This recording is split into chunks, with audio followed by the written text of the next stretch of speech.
الحمد لله رب العالمين.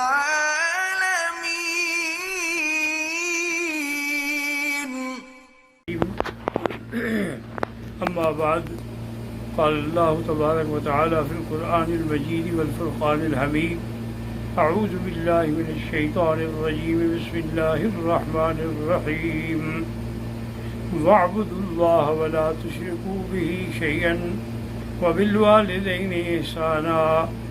قال النبي صلى الله عليه وسلم: أنت ومالك لأبيك، أنت ومالك لأبيك، او کما قال النبی صلی اللہ علیہ وسلم.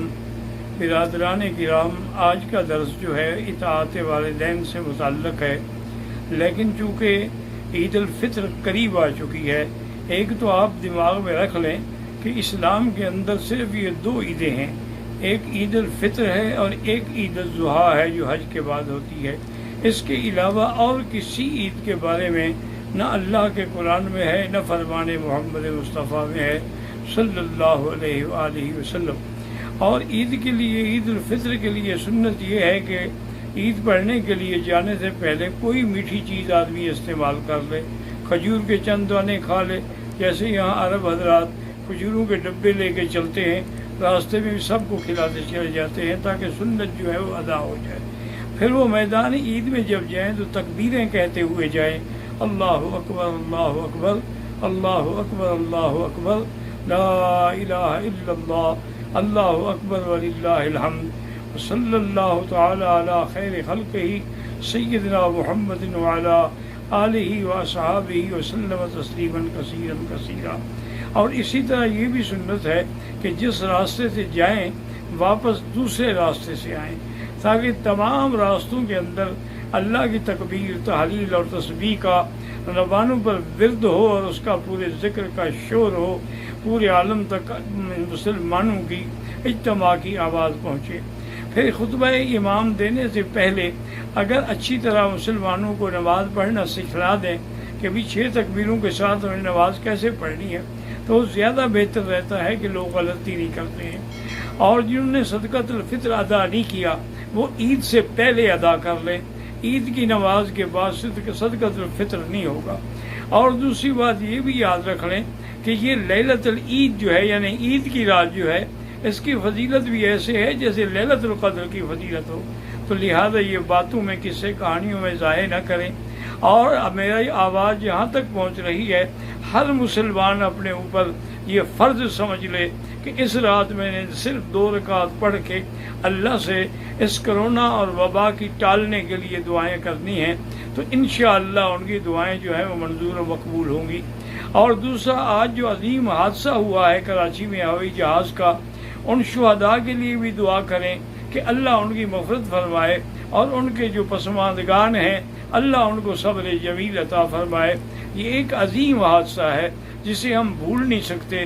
وہ بیچارے عید کے لیے آ رہے تھے اور یہ فلائٹ عید کے لیے ہی چلائی گئی تھی، لیکن اللہ کی مرضی جو ہے، مرضی مولا ہمیں اولا، اور ہمیں اس پر صرف یہی کہنا ہے: انا للہ و انا الیہ راجعون.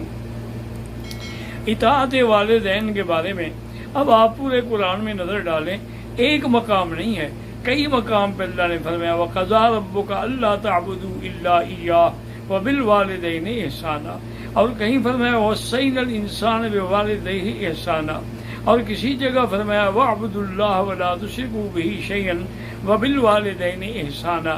یاد رکھیں لفظ احسان ہے، عدل نہیں ہے. عدل کا معنی ہوتا ہے پورا پورا دینا، لیکن احسان کا معنی ہوتا ہے اس سے بھی زیادہ کرنا.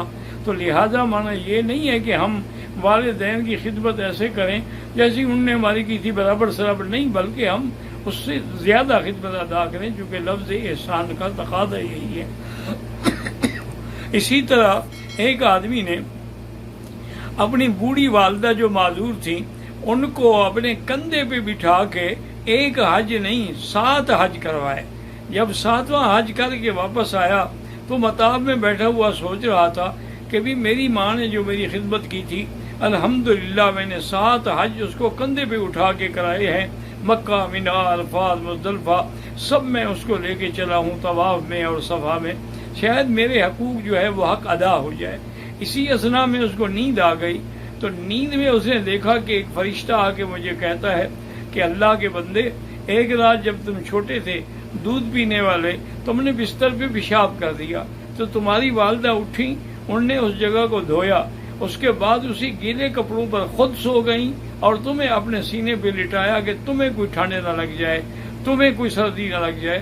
یہ 7 حج تو تم اس ایک رات کا بدلہ بھی نہیں دے سکتے ہو، کیسے 7 حج میں تم نے اپنی ماں کا حق ادا کر دیا۔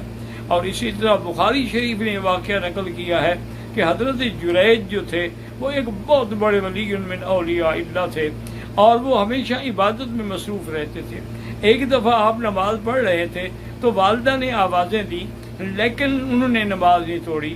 پھر اس کے بعد ماں نے بلایا کہ میں تمہیں بلا رہی تھی، انہوں نے کہا اماں میں نماز میں مشغول تھا، سلام پھیر کے فوراً حاضر ہوا ہوں۔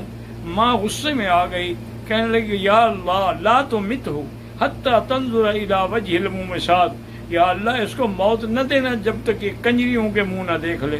ماں نے بد دعا دے دی، بس ماں کی بد دعا لگنی تھی، چونکہ یہ قاعدہ ہے، حدیث میں آتا ہے کہ 3 دعائیں ایسی ہیں جو رد نہیں ہوتی، ایک والدین کی دعا ہے، اور ایک مظلوم کی دعا ہے، اور ایک مسافر کی دعا ہے۔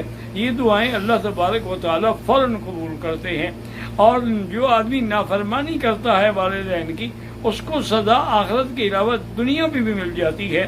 اور اس کی حتیٰ کہ حضور سے کسی نے پوچھا سب سے بڑے گناہ کون سے ہیں یا رسول اللہ، تو آپ نے فرمایا سب سے پہلا گناہ ہے اشراک باللہ، اللہ کے ساتھ شرک کرنا، اور دوسرا سب سے بڑا گناہ ہے حقوق الوالدین، اپنے والدین کی نافرمانی کرنا، اور تیسرا بڑا گناہ جو ہے شہادت الزور، جھوٹی گواہی دینا۔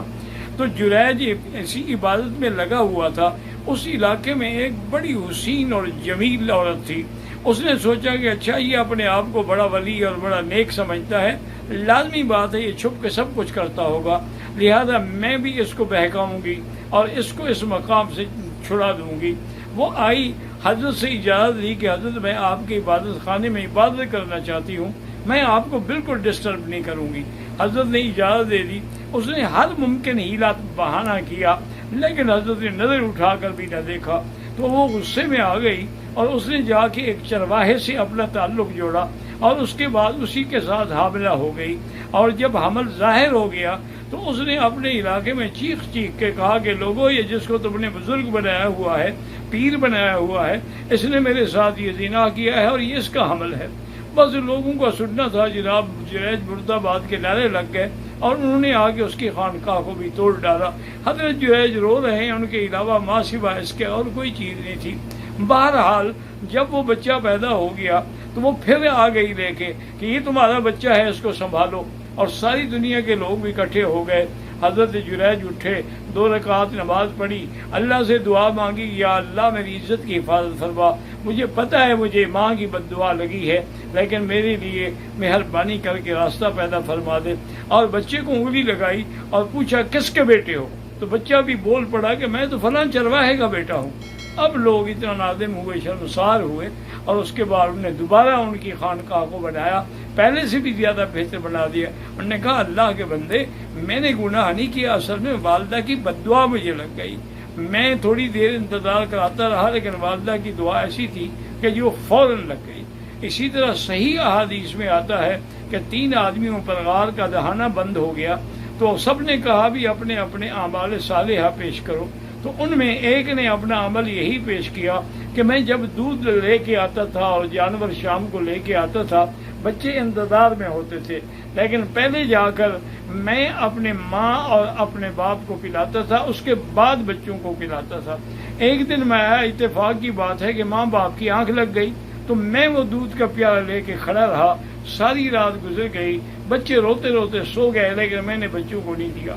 صبح جب ان کی آنکھ کھلی، پہلے میں نے ان کو دودھ پلایا اور اس کے بعد لے کے میں آیا اور بچوں کو اٹھایا، پھر ان کو دودھ پلایا۔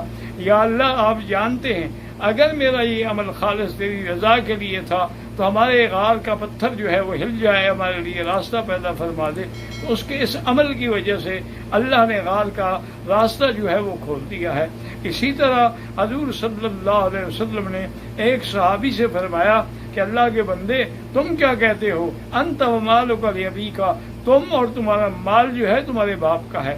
یہ نہیں ہے کہ تمہارے باپ کا میں، کیونکہ تم نے اگر کمایا ہے تو تم کس کی کمائی ہو؟ تم اپنے والدین کی کمائی ہو۔ تو اس لیے یاد رکھیں کہ اگر رمضان المبارک کے مہینے کے بعد پھر بھی تمہاری بخشش نہ ہوئی، جیسے کہ صحیح حدیث میں ہے، حضور نے ایک منبر کی کرسی پہ قدم رکھا تو فرمایا آمین، پھر دوسری پہ قدم رکھا تو فرمایا آمین، پھر تیسری پہ قدم رکھا تو فرمایا آمین۔ صحابہ حیران ہو گئے کہ یا رسول اللہ پہلے تو آپ نے کبھی نہیں کہا۔ آپ نے فرمایا جب میں نے پہلی سیڑھی پہ قدم رکھا تو جبریل علیہ السلام آئے، انہوں نے کہا جو آپ پہ نام سن کے بھی درود نہ پڑھے اللہ اس کو ہلاک کرے، تو میں نے کہا آمین۔ دوسری سیڑھی پہ میں نے قدم رکھا، انہوں نے کہا جس کے والدین ہوں یا کوئی بھی زندہ ہو اور وہ ان کو راضی کرنے کی کوشش نہ کرے، ان کی رضا حاصل کر کے جنت حاصل نہ کرے، اس کے لیے بھی ہلاکت ہے، تو میں نے کہا کہ آمین۔ تو اس نے یہ دعا مانگی، اور اس کے بعد پھر میں تیسری سیڑھی پہ آیا، اس کے لیے اس نے بد دعا کی، اور نے کہا کہ یا رسول اللہ صلی اللہ علیہ وسلم، جو لوگ رمضان کی اتنے بڑے مہینے میں اس کے باوجود بھی اپنے لیے جنت حاصل نہ کر سکیں تو ان کے لیے بھی ہلاکت ہے۔ تو یہ رمضان المبارک کا مہینہ آپ کے لیے جنت کا ذریعہ ہے، آپ کے لیے رحمت کا ذریعہ ہے، آپ کے لیے انعامات کا ذریعہ ہے، مغفرت کا ذریعہ ہے، مودت کا ذریعہ ہے، رحمت کا ذریعہ ہے۔ اللہ تبارک و تعالی تمام مسلمانوں کو عید کی خوشیاں نصیب فرمائیں اور صبر کی توفیق عطا فرمائیں۔ والسلام وآخر دعوانا ان الحمد للہ رب العالمین۔